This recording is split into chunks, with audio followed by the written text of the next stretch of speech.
Olá, boa tarde. O meu nome é Lara Lima, como o Joaquim disse, agora estão aqui com alguns problemas porque o PowerPoint não vai funcionar, o que para mim é uma bênção, porque eu não gosto propriamente de estar a falar pelo PowerPoint. O que eu tenho para vos dizer é uma experiência prática, é parte da minha experiência pessoal e profissional, por isso eu posso vos enviar o PowerPoint e vocês verem. Eu não acho que realmente seja importante, por isso acho que vocês não precisam estar preocupados com isso, está bem? Eu venho-vos falar do Yoga e do Ayurveda. São duas das paixões da minha vida. As outras duas estão ali sentadas e outras estão em casa com os pais. É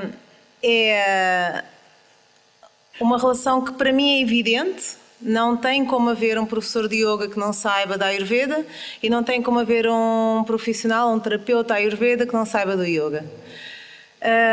A parte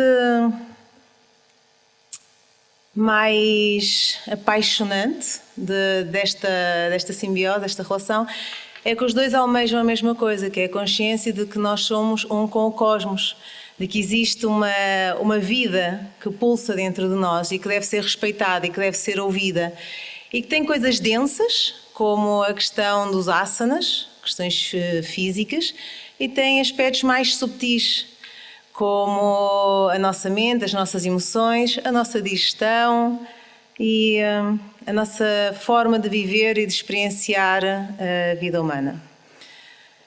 O Ayurveda, como todos os palestrantes que já ouviram hoje, tem uma sabedoria que existe em cada um de nós. Não é preciso tirar um curso da Ayurveda para sabermos tudo aquilo que o Ayurveda nos ensina, que o Agni, que a digestão é importante, que aquilo que nós colocamos aqui dentro é o que faz mexer esta máquina, é o responsável pela forma como nós nos apresentamos, que as nossas rotinas, a hora que nós acordamos, a hora que nós nos deitamos, a forma como nós nos higienizamos, os produtos que utilizamos, a forma como nos relacionamos com os outros, tudo isso faz parte de quem nós somos e daquilo que vai fazer este invólucro, as nossas emoções, os nossos pensamentos.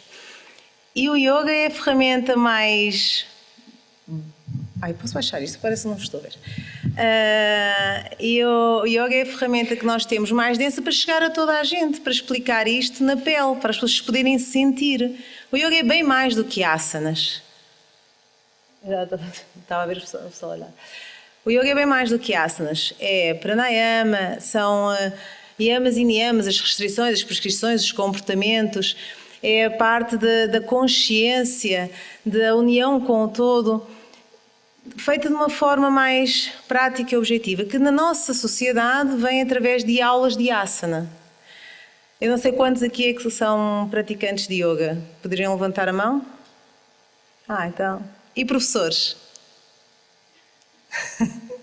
Ok, então, como praticantes, isso é o principal. Eu acredito que todos vocês, a partir do momento em que começaram a praticar yoga, pelo asana, por aquelas aulas terças e quintas das 7 às 8, não é? Nem sempre regulares, vocês experienciaram logo mudanças na vossa vida, de certeza absoluta.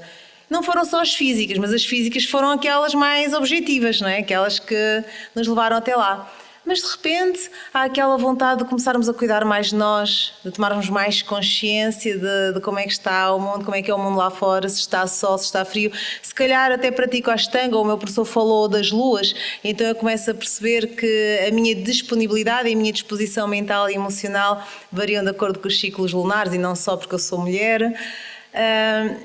Ou seja, através de uma ferramenta puramente física, na maior parte dos casos, todo um buquê se apresentou. Então é normal que, naturalmente, a pessoa fique mais consciente e procure um bocadinho mais sobre uma vida plena. E o que é isto de uma vida plena? Uma vida plena é uma vida em que nós nos sentimos satisfeitos, em que nós percebemos que não precisamos nada mais do que aquilo que já temos. Somos humanos, temos ambições, temos objetivos, é importante ter, isso faz parte de ter um bom Agni, de ter um bom Pitta, de ter a vontade de aprender, de conhecer, de conquistar, isso não tem nada de mal. Mas não nos sentimos inferiorizados por não termos. Não sentimos que nos falta alguma coisa. Podemos perceber que gostaríamos de ter algo mais, mas não somos dependentes disso para a nossa felicidade. Percebemos que a nossa felicidade existe, é um pulsar, é uma vida, é o brilhozinho nos olhos de quando nos apaixonamos. E quando acontecem esses momentos, esses blisses, nós percebemos, está tudo bem, é isto, afinal é isto que eu quero. E esse blissezinho que às vezes acontece em 10 minutos depois da minha prática, é aquilo que me faz voltar e ir outra vez. E com os anos eu vou percebendo que eu vou afinando e vou me preocupando cada vez mais com aquilo que eu sou e menos com aquilo que os outros pensam ou querem que eu seja. E aí entra o Ayurveda. O Ayurveda é o que vem dar o fundamento teórico ou consciente daquilo que o yoga nos faz. Através do Ayurveda eu consigo perceber que existe um motivo pelo qual eu prefiro uns alimentos ao contrário da pessoa que está ao meu lado. Existe um motivo para o qual determinados alimentos me fazem bem a mim, mas não fazem bem à pessoa que está ao meu lado. Porque é que eu gosto de determinadas práticas? Porque é que eu gosto de determinadas alturas do dia? Porque é que eu gosto especialmente de determinadas estações do ano? Porque é que eu se calhar fico um bocadinho mais melancólica no inverno e porque é que eu fico se calhar um bocadinho mais excitada no verão? E eu começo a perceber que esta vida que pulsa em mim não pulsa de uma forma inconsequente. Tem uma regra, tem uma lógica e eu vou-me aprofundando nessa lógica. Quando um professor de yoga tem essa base terapêutica, quando ele conhece o yoga e o Ayurveda, ele consegue potenciar a sua prática ou a prática dos seus alunos para além do asana. Ele consegue explicar porque é que, se calhar, uns precisam de fazer aquele asana durante 10 ciclos respiratórios e porque é que outro precisa de fazer aquele asana com bloquinhos ou com cintos, ou porque é que um deve praticar de manhã, ou porque é que um deve praticar à tarde ou à noite. Porque isto de escolher a aula de yoga pelo meu horário de trabalho, ou para aquilo que é a minha preferência, tem validade, porque é a sociedade em que nós vivemos. Mas esse não é o propósito do yoga. O yoga tem um fim terapêutico e fazer aulas de manhã tem um propósito terapêutico diferente de fazer aulas à tarde, diferente de fazer aulas à noite.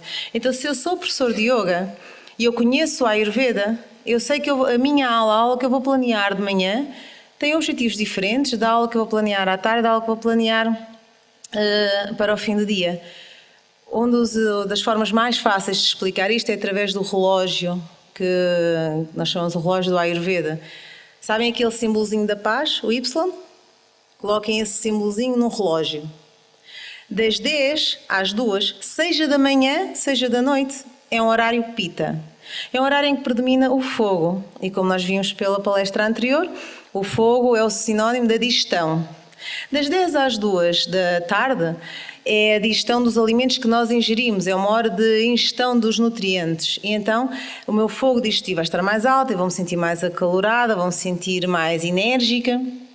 E a prática a essa hora deve diminuir esses atributos, principalmente se eu estou no verão e ainda vai agravar mais o meu pita, ou se eu sou uma pessoa já um bocadinho mais com mais atributos pita, não é? Mais agitada e mais quente e mais fervorosa.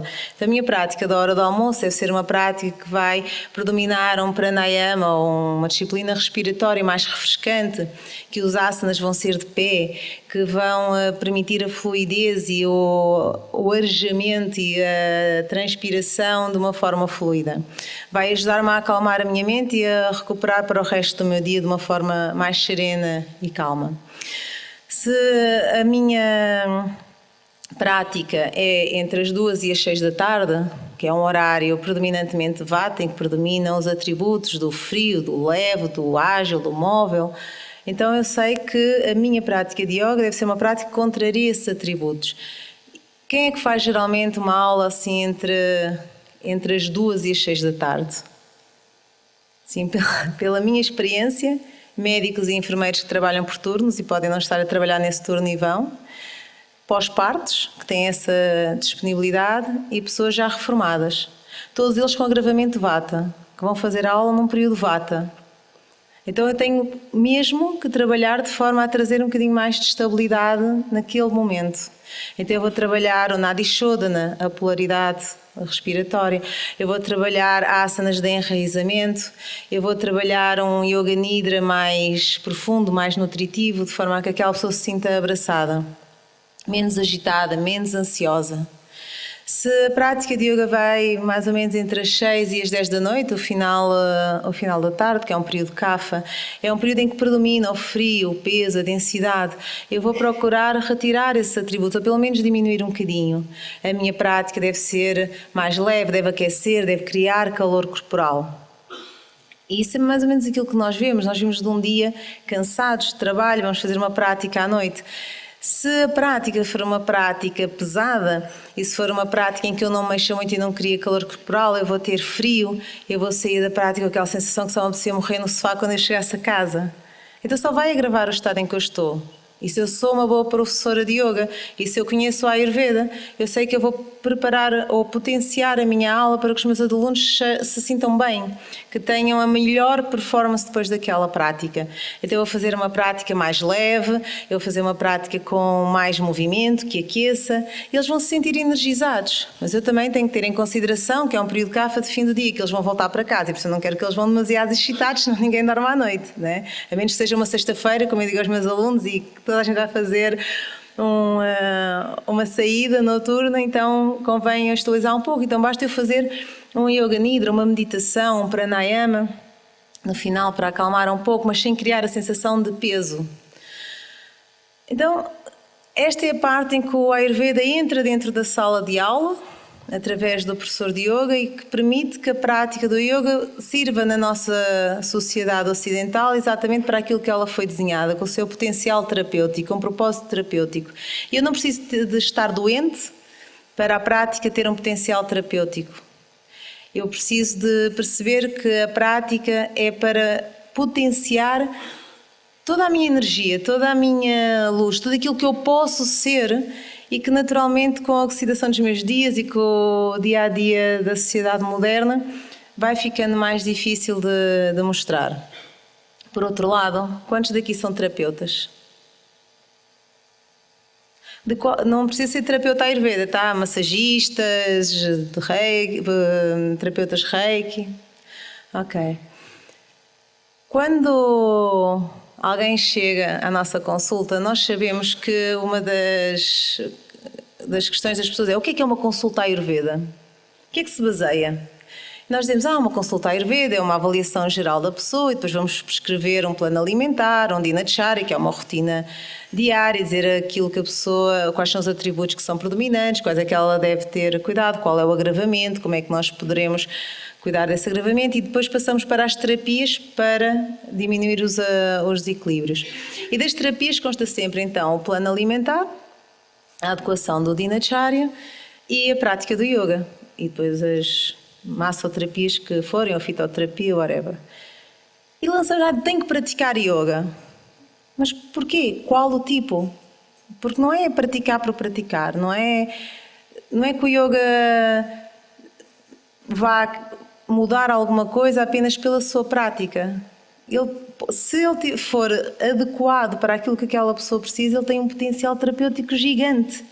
E o potencial terapêutico pode ser simplesmente, para mim não é assim tão simplesmente, viver feliz.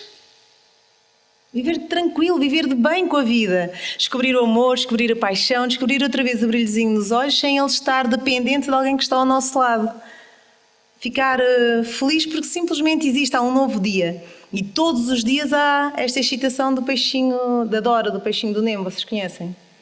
Aquela coisa, ela perde a memória e está sempre: quem sou eu? Então todos os dias de manhã a gente acorda e uau, um novo dia, uau, um novo dia. E ficamos a viver nessa alegria.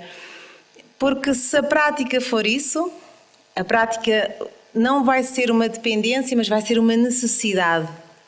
Porque eu vou perceber que se eu fizer aquele conjunto de asanas, e o asana não é só em si uma postura, um exercício físico, mas é essa postura, esse exercício físico específicos para o meu biotipo, específicos para a minha necessidade e com uma respiração adequada, eu vou perceber que todo o meu ser muda, toda eu vibro de forma diferente. Quantos de vocês praticam yoga de manhã, antes de irem trabalhar? Quantos de vocês praticavam antes de começarem de manhã, praticavam ao final do dia ou à tarde ou de vez em quando? Alguns. Eu costumo dizer, ninguém acorda às 4 ou às 5 da manhã para praticar às 6 da manhã contente e feliz. A todos nós custa levantar da cama, não é? Só que aquilo que nós sabemos quando temos uma prática diária de manhã, às 6 da manhã, é que, uau, o meu dia corre muito melhor quando começa com o yoga, não é? É substancialmente diferente.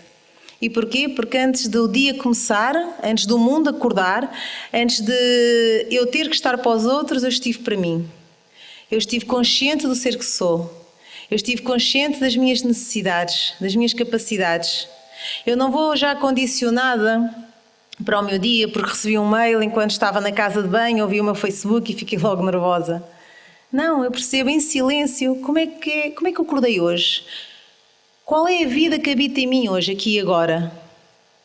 E eu faço a minha prática, e eu potencio este meu bem-estar, e eu vou para o mundo com outra atitude.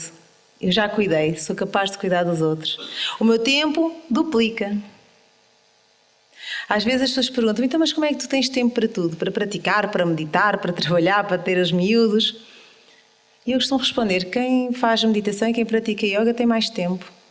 Parece que o tempo se duplica porque nós ficamos mais conscientes, ficamos mais objetivos. As coisas passam a ter a relevância e importância que devem ter. E não sublimamos ou não agravamos a importância de determinadas coisas. Então, quando, como terapeuta, alguém chega ao meu consultório e eu lhe prescrevo uma prática, porque a consulta é suposto dizer, olha, tem estes pranayamas que deve fazer, tem este mantra que deve fazer, tem estes asanas que deve fazer, tem esta meditação que deve fazer. Tudo isto são ferramentas que estão incluídas no yoga. Tá? Agora, tem que ser objetivo, não é só dizer, olha, tem que praticar yoga e meditação, porque com respeito a todos os médicos que aqui estão, se estiverem, eu também recebo muitas pessoas que vêm do hospital, de uma consulta de psiquiatria ou uma consulta do médico de família e que geralmente lhe dizem, olha, devia praticar yoga para reduzir os seus níveis de stress e ansiedade. Olha, deve praticar yoga porque tem problemas na coluna e dores na coluna. Deve praticar yoga porque tem excesso de peso e deve praticar yoga porque tem falta de peso. Quer dizer, de repente passou a ser uma panaceia para todos os males. Eu não acho, e contra mim falo, como professora e como terapeuta, que o yoga seja uma panaceia para todos os males. Eu até acho que a prática do yoga, quando não é bem conduzida, pode até criar outros males. Eu acho que o yoga tem um potencial gigante em vivermos uma vida plena se ele for dirigido de forma terapêutica. E para isso eu não preciso de pagar um professor para me dar aulas particulares. É o ideal, claro que é assim que na antiguidade se transmitiu o yoga. Agora, se calhar eu não tenho essa capacidade nem financeira nem temporal. E por isso existe a aula de grupo. E a aula de grupo é importante porque a energia do grupo é contagiante, porque a minha prática inspira a prática de outros. A minha prática não é só a minha responsabilidade, não tem só a ver comigo. Quando eu vou a uma aula e estou ao lado de alguém, eu inspiro essa pessoa a vir também. Eu inspiro essa pessoa a ser melhor. Eu, com a mudança do meu comportamento, eu inspiro as pessoas que estão em minha casa também a serem melhores, a cuidarem de si. Quantos de vocês, depois de praticarem yoga, no antes de praticarem e agora que já praticam, amigos, colegas de trabalho, família, disseram, estás tão diferente, o que é que andas a fazer? Ainda a praticar yoga. E vocês influenciam, e vocês mudam. E é assim que o yoga tem crescido. Porque ele tem uma vibração própria.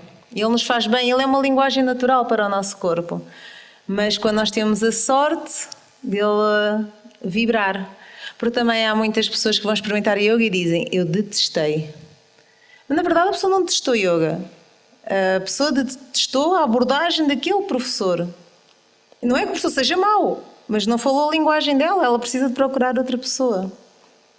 E se vocês tiverem o Ayurveda, nem que não seja um conhecimento muito profundo, mas esta curiosidade, eu quero saber mais sobre isto e aplicar mais isto, e tiverem o conhecimento do yoga, se forem terapeutas, e também não precisam de ser professores de yoga, mas terem uma consciência dos asanas e qual é a função terapêutica de cada um, toda a vossa ação perante o outro vai ter uma eficácia totalmente diferente. Porque é diferente dizer a uma pessoa, olha, tem que praticar yoga, e ela diz, se calhar que até já pratica, e tu ficas, pronto, então olha, já não sei o que é que lhe dizer. Dizer assim, olha, pratica yoga, pratico. Então, olha, sempre que na sua aula tiver torções, imaginemos que estamos a falar de um CAFA, sempre que na sua aula o professor sugerir umas torções, faça-as com mais empenho. Dedique-se um bocadinho mais às torções durante a sua prática. Procure ter uma respiração mais vigorosa. Procure fazer, antes de ir para a sua prática de yoga, procure fazer uma atividade aeróbica, andar de bicicleta ou ir a pé para a aula. Olha, se a sua aula de yoga é uma aula assim muito relaxante, muito calma, que o tranquiliza muito, então procura um estilo mais enérgico. Porque para um CAF ele precisa do estilo enérgico, não é? Ele vai procurar aquele Hatha Yoga de respirar e ficar de barriga para o ar, quando na verdade ele precisa de algo mais enérgico. E se calhar o Vatinha, que é todo ansioso e gosta muito de saltos, já procurar um Vinyasa Yoga e devia estar a fazer um yoga mais tranquilo e mais pacificador. Então, sermos objetivos nas nossas prescrições enquanto terapeutas. E esse é o tema que eu vos vim aqui apresentar, a importância de começar a cruzar estas duas formações. A importância de um curso de professores de yoga ter uma abordagem sobre o Ayurveda. Não é um curso de Ayurveda, uma abordagem umas horas. E um curso de terapeuta ou de técnico Ayurveda ter obrigatoriamente práticas de yoga. Como é que eu vou prescrever uma prática se eu não pratico? Praticar yoga, para ser terapêutico, não é 2 vezes por semana. Não é de todo. É todos os dias. Então, se eu como terapeuta não pratico, que moral tenho eu, que experiência tenho eu, que conhecimento tenho eu para dizer ao outro para praticar?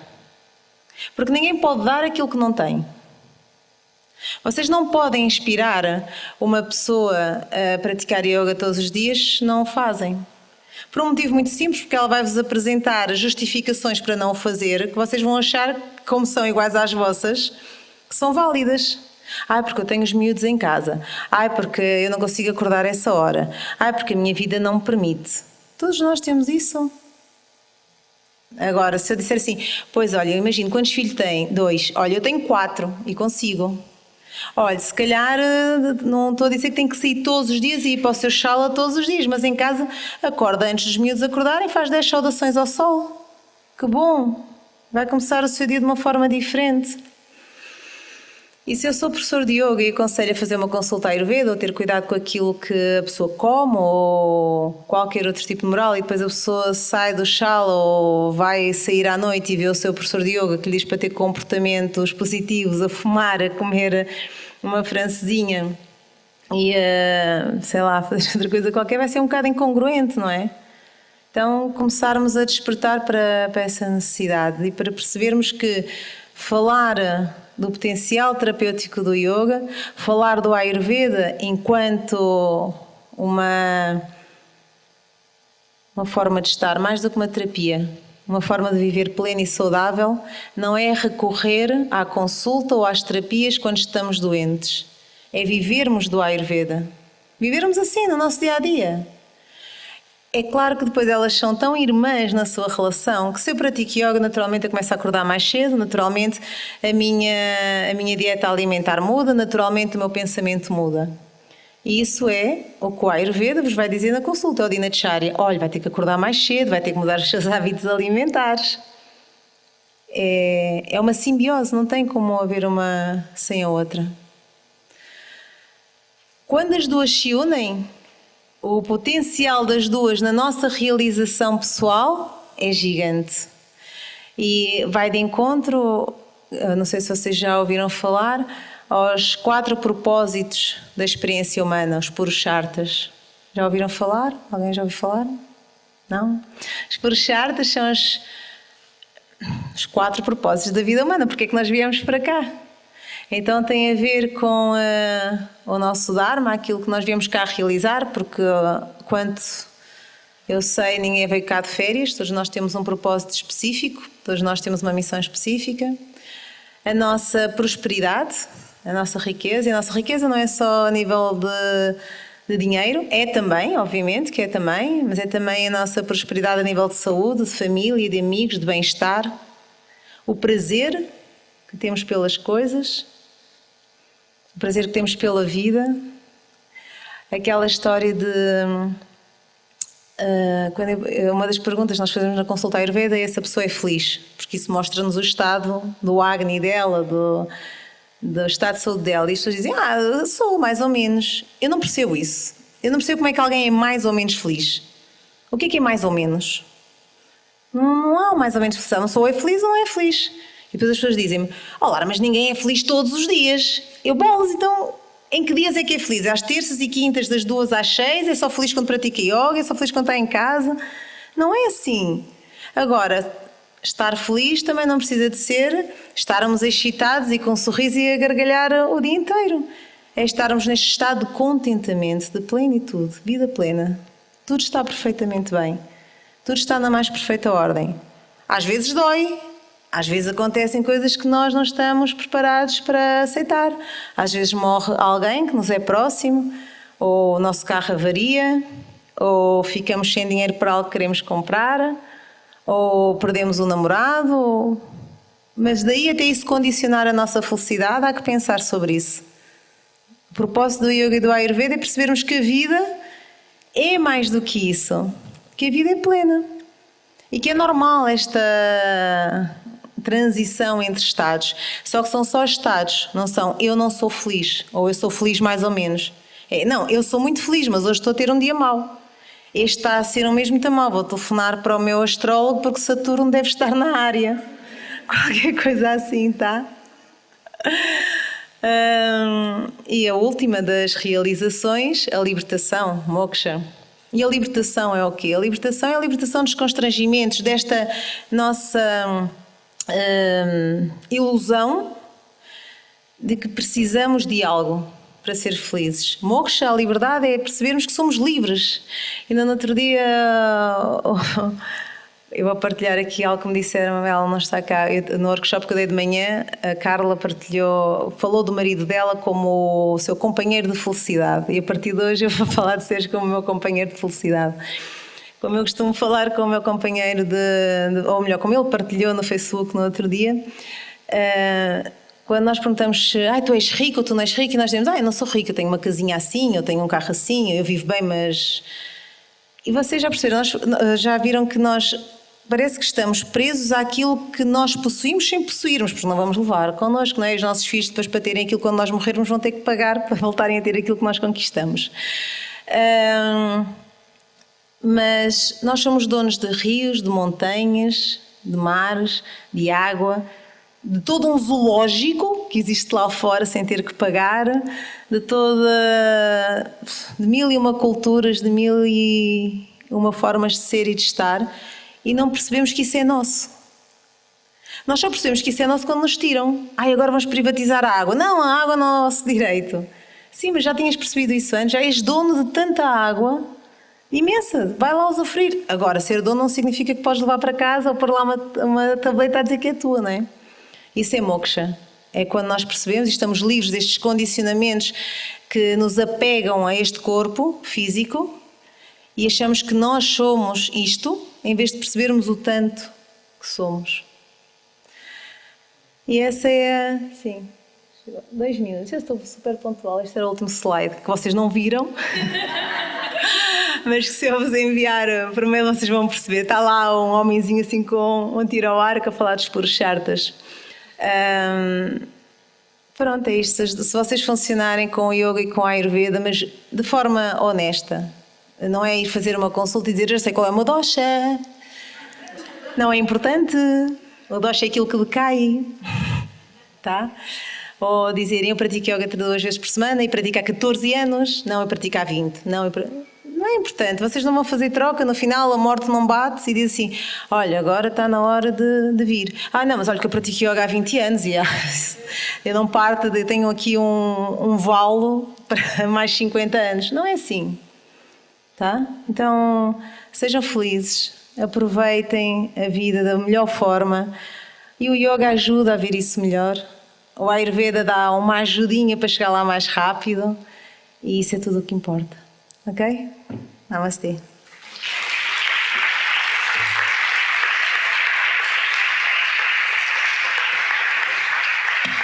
Bom. Todos nós percebemos que o yoga é uma coisa muito boa e que traz a felicidade, pode ser um caminho para a felicidade, com certeza, e para melhorarmos a nossa saúde. Eu achei graça ontem um comentário. Nós ontem viemos trazer as coisas todas para montar aqui, para ter estas lindas flores, ter os prospectos todos e tudo organizado, e as pessoas da Câmara só diziam: mas vocês são tão calmos, nisso dá para vocês. Pronto, não somos espécies raras, nascemos eliminados de um dia para o outro. Somos praticantes daquilo que dizemos para fazerem. Fazemos meditação, yoga com alguma regularidade e isso traz resultados. Não se chega. Yoga não é pegar no tapete, levar debaixo do braço a correr, olha, eu faço yoga. É muito mais que isso. Não é só asanas, é muito mais. É uma prática de conduta também. Por isso, não estejam só às vezes, muitas pessoas dão ênfase à parte dos asanas, mas é muito mais que isso, está bem? Vítor, gostaria que homenageasses aqui a Lara por esta maravilhosa palestra que ela deu sobre o yoga.